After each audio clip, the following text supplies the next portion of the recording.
Hey, what's going on, everybody? Finally getting around to doing this video, and this video I'm going to be talking about my favorite New Caledonian gecko species.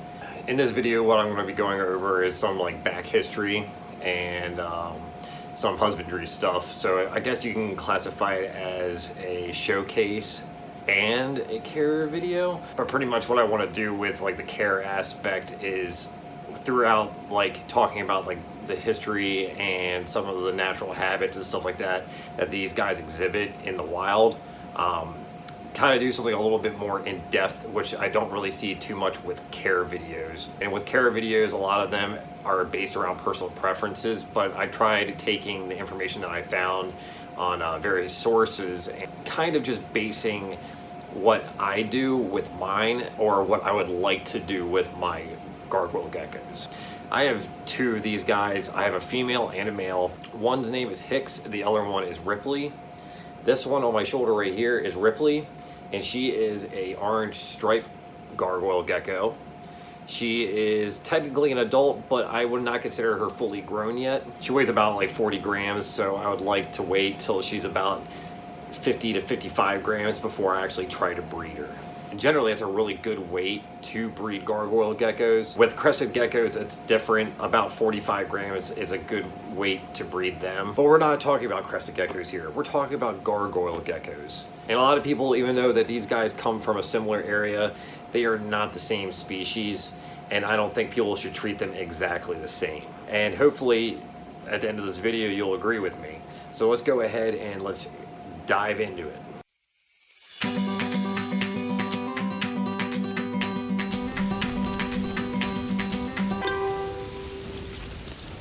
Gargoyle geckos were first described in 1969 by a person named Bavay, but they were actually originally named Platydactylus auriculatus. Platydactylus auriculatus. Platydactylus auriculatus.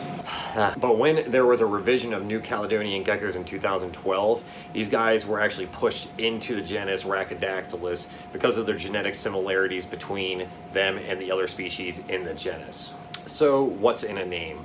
Common names are generally made up by importers or breeders or people that are working in the commercial pet trade to try to ease into introducing a new type of pet reptile. Hence the name gargoyle gecko, which the description tends to come from their cryptic coloration and these cool bony protrusions that come out of their heads. But a few other common names that they go by sometimes are bumpy geckos, bumpy headed geckos, or knob headed geckos. Obviously those three are not overly popular, and I never really even heard of them, so gargoyle gecko is the more popular name for them. Gargoyle geckos vary in size. So on average, these guys generally reach weights of 55 to 65 grams. So they generally are a larger gecko than, let's say, a crested gecko, which generally ranges sizes between 35 to 45 grams. However, they do reach sizes of 50 to 60 and sometimes more, but I think that's a little too heavy for a crested gecko, but that's just my personal opinion. However, in certain circumstances, which can be observed through the hatchlings themselves, bigger hatchlings that hatch out tend to grow bigger, and sometimes there are cases of gigantism with these guys. So in one case with a gecko named Large Marge, who was owned by Alan Repashy, and that girl got up to 148 grams. That's huge. And that in itself is just amazing. So technically, there probably could be chances that if people selectively breed for a larger animal, these guys can get pretty big. So I'm backtracking a little bit. I was talking about the knobs on their heads. One of the most notable things about a gargoyle gecko are these bony protrusions. Now, with the bony protrusions on their head, it actually is something that develops over time. Babies are born without these knobs. So as they grow older, the knobs start to develop and they start to grow, and then eventually you have these little knobs on top of their heads. They kind of look like ears or little horns, while in fact, in their scientific name Rhacodactylus auriculatus, the part that is auriculatus actually translates to eared. That's pretty dang cool if you ask me. However, scientists have never found out the actual purpose of what the protrusions are. Some say that it's some kind of vestigial body adornment that at one point may have had a purpose, but over time the purpose of the horns has probably completely disappeared.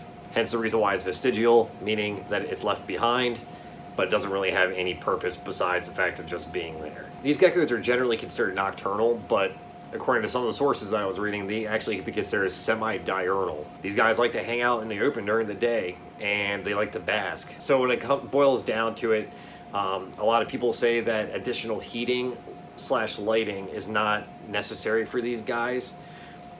But if they do this normally in the wild, why deny them of that? However, at the same time, there's not enough solid evidence saying that UVB does a lot of beneficial things for gargoyle geckos, but at the same time, it can't hurt if you have them exposed to it for short periods of time.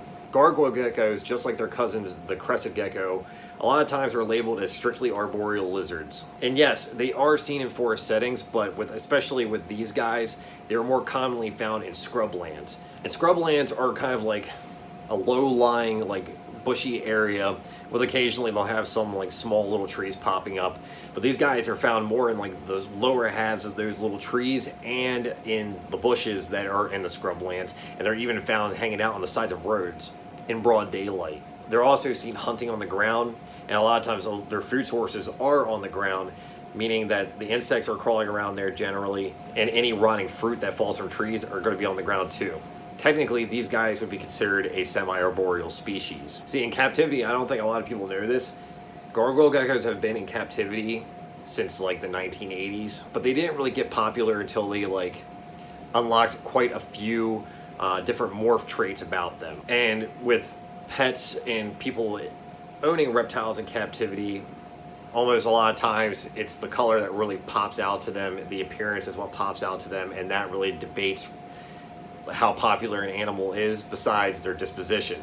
And these guys generally are really calm and docile, and they're very handleable. Mine are a little bit more on the jumpy side, so they like to jump around a lot, but sometimes they just hang out just like this and they just chill. Gargoyle geckos do something really amazing, and it's what makes geckos awesome and unique in the reptile kingdom, and that is they have vocal cords. And with those vocal cords, they have the ability to make a lot of different squeaking noises and tinny calls. But something that I found out that's really interesting and unique, and I only have witnessed it maybe a few times, is that if I'm holding Ripley here, sometimes it's like this buzzing feeling. I didn't really know what that was. I wasn't sure what was going on with that. Some sources that I actually read actually talk about this buzzing, and it's very similar to that what veiled chameleons do. So they buzz, and it creates like a vibration that can be interpreted into a subsonic sound. So they'll be lying on, let's say, something like a branch or something like that, and they start to do this buzzing, and other geckos can feel it, which is really interesting because elephants do something very similar too, using a very low pitched sound that travels for miles through the ground. So that is absolutely awesome. Like I said though, I only witnessed it a few times, and according to a lot of those sources as well, only females really do it. And I felt Ripley do it a few times, and I always thought, I was like, what is she doing? But now knowing that, that's actually pretty awesome. Sexing gargoyles is really easy for the most part. It's really hard to sex a gargoyle gecko at a very young age, and some people do have an eye for it, but even then it's kind of just like a wild guess.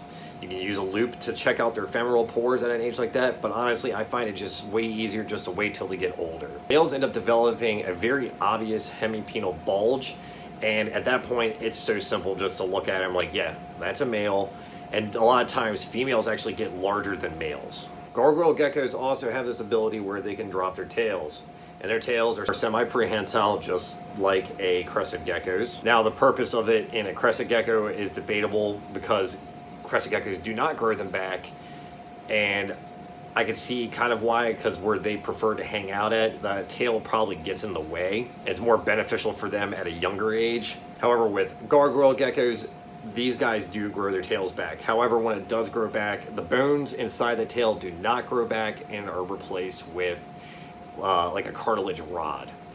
So let's go ahead and go over some husbandry stuff about these guys. Some of the stuff that I'm talking about in the husbandry section of this video, I don't do them with my gargoyles per se, but I would like to give them a shot and a try. But let's go ahead and start off with enclosure sizes. Enclosure sizes are based around the preference of the individual owning them. However, everybody generally follows the same rules and guidelines. With juvenile to subadult, Gargoyle Geckos. It's generally considered a 10-gallon aquarium, or a 12 by 12 by 18 is a suitable size for these smaller animals. I actually keep these two in separate 12 by 12 by 18s, and I think it works fine for them right now, as I don't really consider them a fully grown animal. However, I do plan on upgrading them into something larger. Not sure exactly what yet, probably an 18 by 18 by 24 or a 20-gallon long that I could flip upright into a vertical enclosure. But generally the consensus is that is probably the best size for a fully grown adult gargoyle gecko. So now let's get to lighting. So this is the part where a lot of people say that it's debatable whether these guys really need lighting or not. Now when it comes to additional heat, that's also a very speculative thing as well. Now, considering these guys are semi-diurnal, and even though they are mostly active at night, and knowing in the wild that they actually like to hang out in the open during the day and bask, and you gotta put that in consideration, I think. So if you're going to provide them a basking bulb, the hottest point should never exceed 85 degrees. Anything hotter than that is too hot for these guys. And when it comes to UVB, it's okay to use that as well in mixture with the basking bulb, but you shouldn't expose your gargoyle gecko probably more than 4 to 6 hours a day to UVB, and it should be a less powerful UVB light. So something along the lines of maybe like a shade dweller from Arcadia, or anything that may have a jungle label on it. These guys don't necessarily seem to need these things, and they do fine without them, but at the same time, why deny them of something that they naturally do in the wild? Temperatures. So these guys are generally prefer temperatures between like 78 to 85 degrees Fahrenheit. Now a lot of people will say 85 sounds like it's too high, but generally for where these guys come from and the biome that they prefer to inhabit, it kind of makes sense as to why they prefer temperatures around that. Now, it doesn't stay like that all year round. You should also provide them a cooling period of 4 to 6 weeks to allow them to get that natural rhythm in their internal clocks. And also, it's great for if you're trying to breed them. And during that cooler time, you shouldn't, like, it should be between, like, I guess at the highest, like 75 to 77 maybe, and then having drops down to the high 60s. And during the warmer times, like the drops should only be towards like the lower end of the 70s, but you shouldn't go any cooler than that. Now, when it comes to substrate, these guys could be kept on newspaper, paper towels, reptile carpet. I don't really suggest reptile carpet. It tends to be, unless you regularly clean it all the time, it could be a really bad breeding ground for bacteria and a whole bunch of nasty stuff, so it's probably better to not use that. Newspaper and paper towels are more sanitary because you could throw them away, but at the same time, you know, I don't know if that's really the most eco-friendly method, but that's just my own opinion about that. But with my guys, I prefer to do more of a bioactive substrate, and I like to have live plants, which I'm working on doing that with them right now. I don't have live plants in there, but I do have bioactive substrates, and I think doing it bioactive tends to unlock more of their potential and more natural behaviors that they would actually exhibit. So to me, why not do it? So when it comes to decorations and stuff in their cages, well, you want to provide lots and lots of climbing spaces. And you also want to provide, you know, some artificial or live plants. I think cork bark tubes and rounds and stuff like that, when it comes to just cork strictly, is the best option for climbing surfaces if you want to do something more naturalistic, because it's very mold resistant. It's probably the most mold resistant thing that you can buy. I have had terrible luck with any kind of other forms of wood in my enclosures. They tend to mold very quickly, even with springtails and other stuff in the enclosure that would actually eat the mold. It still happens anyway, so I just keep falling back on cork bark, and unfortunately cork bark's expensive. Now you can use different other kinds of things like PVC tubes and stuff like that if that's what you would prefer to do. That's one method, but you know, do it how you want to do it. Now also keep in mind though, these guys prefer more wide open spaces than, let's say, a crested gecko. Crested geckos seem to like things a little bit more, I wouldn't say like cramped, but They like more coverage. With these guys, they like having a little bit more open space, especially when it comes down to like basking and things of that nature. So with whatever enclosure that you're putting these guys in, make sure that you don't overdo it with decorations, because you want them to feel secure. However, at the same time, you also don't want it to take away from the opportunity of them being able to freely roam around on branches and stuff like that, because considering that they come from scrublands, there's not a lot of stuff going on in that type of biome. It's very open, so you want to keep that in consideration. Now, when it comes to humidity, it's best to miss your enclosures for these guys like twice a day, once in the morning, once at night, relatively heavy. You want to kind of get the humidity to spike up to about 80%, and then throughout the day, let it dry out. It shouldn't probably go any lower than maybe 60 to 55% humidity.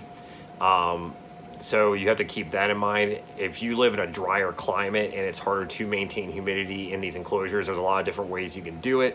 But one of the methods is that you just do an extra misting like in the middle of the day, and that should work. If not, then you might have to look at the type of enclosure you have them in, and how you can maintain some of that humidity inside the enclosure. So cohabitating. My suggestion with these guys is that you don't do it, honestly. These guys tend to be a little bit more aggressive towards each other, and females have been known to kill males that are trying to court them. So you have to be very, very careful with how you let these animals interact with each other on top of that. So just keep that in mind. And you know, I just think in a lot of circumstances that you can cohabitate a lot of pet reptiles safely. However, at the same time, it's better just to have them separate. I think it's better just to be safe than sorry. So when it comes to feeding, you guys should feed your gargoyles 3 times a week. My rotation consists of 2 feedings of crested gecko diet and 1 feeding of insects that are dusted with calcium supplements and vitamin D3. They're getting most of their vitamins from the crested gecko diet, so I think using a multivitamin powder may not be the most necessary thing, but you can do it. But just be aware that when it comes to supplementation, you can overdo it, so you have to be careful, and it can have detrimental effects. So when it comes to cleaning their enclosures, you should spot clean them daily. Now, if you have a bioactive setup, spot cleaning is not really necessary, because if you have a cleanup crew in there like springtails, they eat the feces and they retransfer it back into the substrate, making it much more fertile and makes it more beneficial for the plants that you most likely have in there. And if you are going to clean enclosures, it's best to use some kind of non-harsh chemicals or vinegar. Vinegar is probably the safest method, but it's really up to you how you want to do it. You don't want to put anything in there that can leave some kind of harmful residue, especially because since you'll be misting the enclosure. These guys like to drink the droplets of water off glass and on the leaves, and if there's any residual chemicals on the glass or leaves for whatever reason, that obviously gets back inside of these guys. So you just have to be really careful on how you do it. So guys, I really appreciate you tuning in. Hopefully you liked the video. Hopefully I didn't miss anything. Bottom line, these guys are my favorite New Caledonian geckos, and they just blow my mind. I really love this species. It took me forever to get my hands on them. They are on the pricier side of things, just because they're just not as readily available as, let's say, a crested gecko. But at the end of the day, I can say that I'm really proud to own these. I do plan on breeding them someday. I'm hopefully actually we'll get some more down the road. Again, I appreciate you guys tuning in, and subscribe, like the video, whatever you want to do, and I'll catch you later.